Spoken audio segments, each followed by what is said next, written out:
Hello guys, welcome back to my YouTube channel. কি খবৰ আপোনালোকৰ আশা কৰো আপোনালোকৰ খবৰ ভালে মই একেবাৰে সুখে দুখে জীৱন জিন্দাবাদ ভালে আছো আজি 16 নৱেম্বৰ দিনা আমাৰ বড়োসকলৰ এটা বিশেষ দিন হয় সেই দিনটো কেনেকৈ পালন কৰা হয় কিহৰ কাৰণে কৰা হয় আপোনালোকক দেখুৱাই আছো সম্পূৰ্ণকৈ তেতিয়াহলে ভিডিঅ' শেষলৈকে চাই থাকিব জানিবলৈ কাৰণে তো মই এতিয়া গৈ আছো তাতে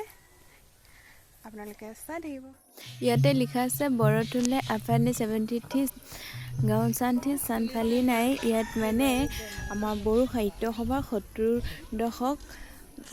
প্ৰতিষ্ঠা দিৱস পালন কৰা হৈছে এতিয়া আমি মেন গেটেদি সোমাই গৈ আছো এটা আমাৰ সিজু গছ ইয়াত পূজা কৰে আৰু এটো হৈছে যিসকল শহীদ হৈছিল সেইসকলৰ নাম তালিকা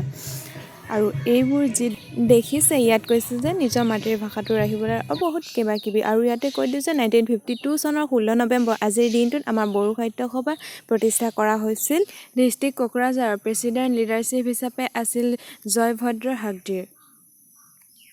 এতিয়া কোৰাছ গাই আছে পতাকা উত্তোলনৰ কাৰণে দুটা পতাকা যে দেখিছে ইয়াত এখন হৈছে আমাৰ বড়ো সাহিত্য সভাৰ আন এখন হৈছে এই হালধীয়া যিটো ৰঙা পাৰি দিয়া আছে সেইখন হৈছে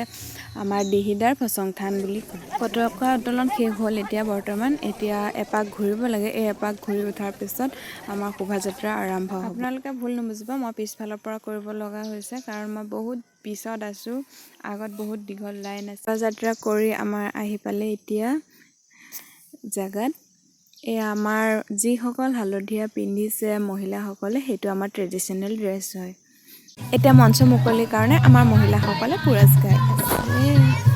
এটা চাবলৈ পাইছে চাওক কি নাছে বিকাশম কি মাই বাগৰুম্বা আৰু আজি আমাৰ ইয়াত বড়ো সাহিত্য সভাৰ প্ৰতিষ্ঠা দিৱসত 7খন ৰাজ্য মিলি মানে 7খন খেল মিলি পালন কৰিছে এতিয়া আন এখন ৰাজ্যৰ আমাৰ মাজৰে ডান্স কৰি আছে বাৰ্থডে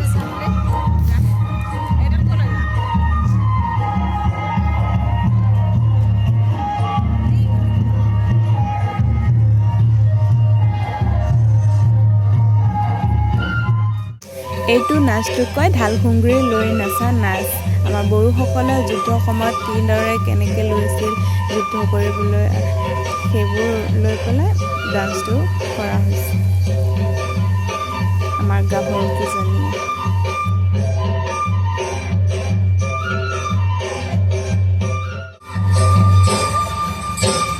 দুটামান ডান্স কৰা হ'ল এতিয়া বয়োজ্যেষ্ঠসকলক সম্বৰ্ধনা জনোৱা হৈছে আমাৰ দুজনী ভণ্টীয়ে জনাই আছে এতিয়া আমাৰ গাঁৱৰ গাভৰু মহিলাসকলে আমাৰ নিজৰ ট্ৰেডিশনেল ডান্স কৰিব আপোনালোকে চাই থাকক ময়ো চাম লগতে আপোনালোকো চাব খাম চিফুং লৈ পেলাই এতিয়া ডান্স কৰি আছে চাওক কেনে লাগিছে মোকতো বহুত ভাল লাগিছে ডান্সটো সম্পূৰ্ণকৈ আপোনালোকে চাই থাকক তেতিয়া বুজি পাব কেনেকুৱা হয় আমাৰ বড়োসকলৰ ডান্স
চিফুং নিজে বজাই আছে ভালে।